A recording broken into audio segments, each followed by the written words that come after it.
Hello বন্ধুরা, আশা করি তোমরা সবাই ভালো আছো। বাইরে প্রচণ্ড বৃষ্টি পড়ছে, একটা ঠান্ডার আমেজ, আর তার সাথে আমি আজকে নিয়ে চলে এসেছি একটা ইউনিক রেসিপি যেই ঠান্ডার আমেজটাকে একদম জমজমাট করে দেবে।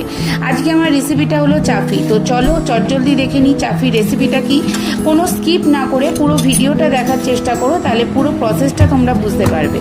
তো আমি এখানে চাফি বানানোর জন্য আমি এখানে গ্যাস ওভেনে আমি একটা সসপ্যান নিয়ে নিচ্ছি, আর তাতে দিয়ে দিয়েছি বড় চামচের 6 চামচ চিনি, মানে টেবিল স্পুনের যে মাপটা সেই মাপে 6 চামচ চিনি, 1 চামচ জল দিয়ে আমি এখানে ক্যারামেল বানিয়ে নেবো। ক্যারামেলটাকে আমি খুব বেশি গাঢ় করব না, তাহলে এখানে একটা তিতকুটে ভাব চলে আসবে। মোটামুটি কালারটা চলে আসলে আমি এখানে মিশিয়ে দেবো হাফ কাপ জল দিয়ে আমি একটু ফুটিয়ে নেব। তারপরে আমি এখানে মেশালাম 2 কাপ দুধ। আমি এখানে গুঁড়ো দুধকে গরম জলে গুলে নিয়েছি। মিল্ক পাউডার যেটা, সেই মিল্ক পাউডার তোমরা যে কোনো মিল্ক পাউডার নিতে পারো, আর যদি তোমরা মিল্ক পাউডারের বদলে লিকুইড দুধ দিতে চাও তাও দিতে পারো, কোনো অসুবিধা নেই।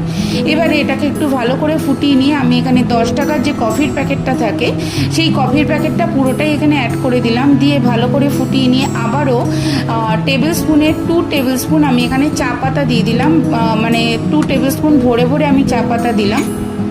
চা পাতাটাকে ভালো করে ফুটিয়ে নেব যাতে লিকারটা ছেড়ে দেয়।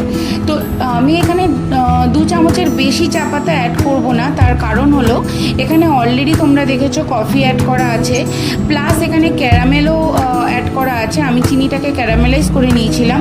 তো ক্যারামেল, কফি আর তার সাথে যদি চায়ের লিকার বেশি হয় তাহলে পুরো জিনিসটা তিতকুটে ভাবটা বেশি চলে আসবে, সেই কারণে আমি এখানে 2 চামচের বেশি চা পাতা অ্যাড করলাম না। তো এটাকে ভালো করে ফুটিয়ে নিয়ে আমি 2 কাপের মধ্যে এটাকে ছেঁকে নেব।